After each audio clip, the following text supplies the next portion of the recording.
Dan juga masih bareng Bang Haris Lambe. Iya. Oke, tadi di awal Bang Haris mengatakan bahwa targetnya adalah milenial. Milenial butuh figur baru. Siap. Iya, dan Bang Haris mengklaim dirinya adalah figur baru yang dibutuhkan oleh milenial. Iya. Seberapa yakin Abang milenial butuh sama Abang? Oke.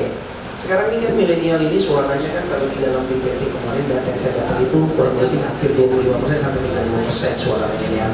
Nah, milenial ini kan adalah anak-anak muda yang punya kreatif yang cukup bagus ya. Tapi kadang-kadang kalau saya memang kebetulan umur masih 41 tahun, jadi agak sedikit memahami. Ibu bukan? Abang generasi milenial maksudnya? Iya, 41 tahun. Iya. Tapi ada beberapa calon kandidat yang memang mencoba ke arah milenial, tapi umurnya udah gak milenial ya. Nah, ini kita berbicara milenial. Kenapa saya yakin milenial? Sampai sekarang masih belum ada suara-suara milenial yang bisa diberikan wadahnya di pemerintah untuk bisa berbunyi bahwa milenial ini sekarang sudah bisa berbuat untuk bangsa. Kita contoh linear dari presiden kita. Sekarang di sekeliling beliau, presiden itu udah pasti ada staf khusus milenial. Nah, berarti tidak menutup kemungkinan kita harus juga mempersiapkan wadah untuk milenial ini. Nah, insya Allah kalau memang saya terpilih menjadi wali kota Batam di tahun 2020, saya akan menciptakan sebuah ruang khusus untuk mereka menjadi tenaga-tenaga ahli pemerintah yang bisa memberikan kontribusi kepada masyarakat Batam khususnya dan juga generasi berikutnya. Karena apa? Indonesia akan mengalami bonus demografi di tahun 2030. Oke.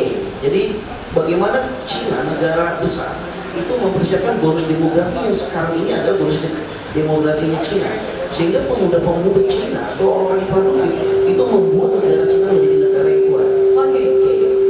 Berapa persen yang bisa Abang ambil suaranya dari total pemilih pemula ini, milenial ini? Saya yakin kalau memang sudah terpilih dan ada partai pendukung, saya bisa meraih suaranya kurang lebih 15%. 15% dari 20%. 25%. Lalu apa yang akan Abang tawarkan ke mereka dalam presentasi atau program kedua? Yang pastinya kita milenial ini perlu suatu gambaran tentang industri masa depan. Milenial ini lagi butuh tentang sebuah digitalisme, sebuah revolusi industri 4.0. Milenial harus memahami seperti itu. Dan milenial ini harus mampu mempersiapkan nanti di Society 5.0. Nah, untuk menghadapi itu semua, maka milenial perlu pembelajaran yang akan kita kirim, misalnya ke beberapa kota ataupun negara yang sudah mengalami digital yang cukup modern. Sehingga kita undang mereka dan dibiayai oleh pemerintah untuk studi banding dan negara tersebut untuk dibawa kembali ke Batam. Abang lebih memilih untuk membuka education center atau memilih untuk menggunakan dana pemerintah seperti kartu prakerja? Kami akan lebih maksimalkan menggunakan edukasi center. Karena di dalam edukasi center itu kita akan bisa mengumpulkan milenial-milenial yang punya kreativitas yang bagus, atau kita kumpulkan dalam suatu wadah seperti gedung pertemuan khusus milenial misalnya. Di dalam gedung-gedung itu semua kreativitas milenial ada di sana, dari bidang musik, digital, bisnis. Dan sekarang kita harus mulai mengenalkan yang namanya entrepreneurship kepada milenial, itu sekarang masuk ke kampus-kampus. Nah, sekarang ini saya pengen mengajak milenial sudah harus berpikir untuk peduli terhadap pemerintah, karena milenial lah yang harus paling gerbang terdepan untuk memajukan sebuah kota, khususnya kota Batam ini. Gaya hidup milenial kan milenial ini juga terjun jet set gitu. Apakah bagaimana cara Abang menunjang jet setnya mereka? Kenapa tidak mengundangkan budaya Melayu sendiri di belakang? Ya, disitulah kita undang dalam acara pemerintah. Apabila pemerintah berani menyentuh, mengajak mereka dan peduli kepada mereka, kita akan kenalkan di dalam milenial ini budaya-budaya lokal, seperti budaya-budaya di mana di sini kita berdiri atau kita besar di sini seperti Melayu. Jadi budaya-budaya lokal konteks itu harus kita masukkan, diajak mereka, tidak hanya teknologi yang harus mereka tahu, tetapi mereka harus belajar bahwa yang namanya karakteristik seorang pemuda itu harus memahami tentang budaya lokal. Nah, itu harus diajak oleh pemerintah. Kalau tidak pernah diajak milenial berdiskusi dengan pemerintah, misalnya di coffee morning khusus milenial dengan wali kota misalnya, maka di situ akan ada masukan-masukan buat pemerintah bahwa bagaimana mendekati memberikan kontribusi yang paling bagus untuk milenial membangun, mengajak mereka berada di sekeliling pemerintah. itu yang paling tepat. Orang dengan penganggurannya Batam nggak akan cemas loh bang dengan pengangguran dan juga PHK.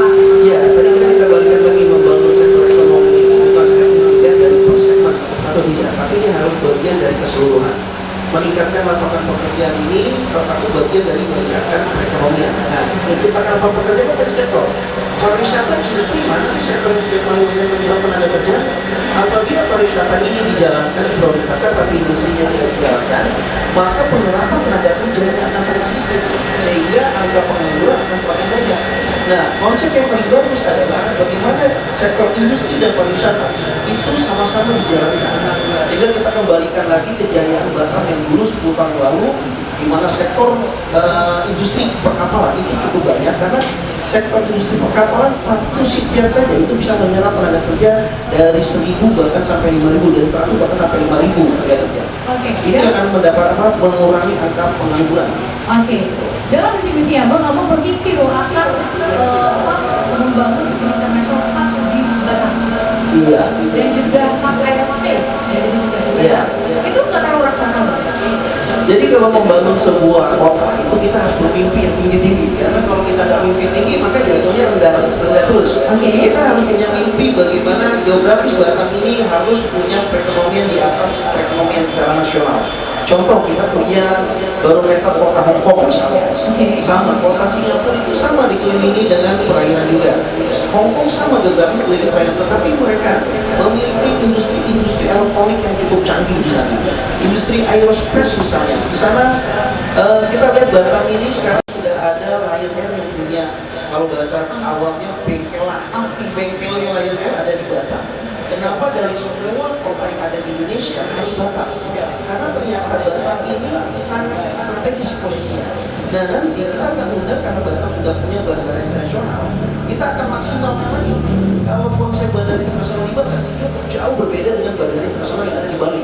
Nah ini yang perlu kita perlu suatu program khusus dan punya strategi khusus untuk membangkitkan yang namanya dunia aerospace ini, industri aerospace. Karena kalau tadi lagi, abang itu berani mengeksekutor, mulai sebagai seorang eksekutor yang menargetkan 9% per bulan. Betul.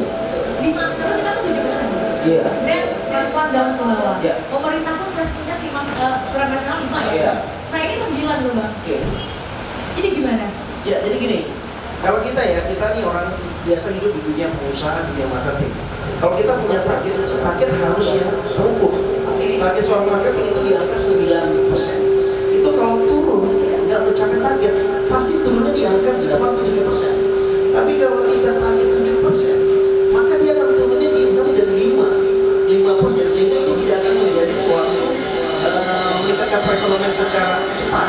Nah, program yang kita punya 10 sektor, itu adalah satu sektor pariwisata, sektor industri, sektor properti dan beberapa sektor lainnya. Itu kita akan majukan secara bersamaan. Nah, untuk meningkatkan angka 9% bukan angka yang hanya kami ucapkan, tetapi kita punya konsultan-konsultan dan ahli-ahli khusus yang telah membicarakan bahwa Batam sanggup di atas perekonomian nasional. Dan 9% itu adalah barometer kita supaya kita bisa bekerja secara akselerasi cepat. Karena mudah memang suka yang cepat. Karena dari membangun kecepatan itu kita harus pangkas birokrasi, pangkas regulasi, dan kita punya kemampuan itu dan keinginan seperti itu karena itu yang diinginkan oleh masyarakat. Jadi menurut abang ketika kita sudah berani membangun ekonomi yang baik, maka program lainnya kesehatan, pendidikan, kesehatan, pendidikan, lapangan pekerjaan dan sumber murah. Dan itu akan seiring sejalan. Pasti seiring sejalan. Oke, kita akan lihat bagaimana Bang Hafiz akan menjawab pertanyaan dari para penanya. Tetap bersama kami dalam Bilang Langsung.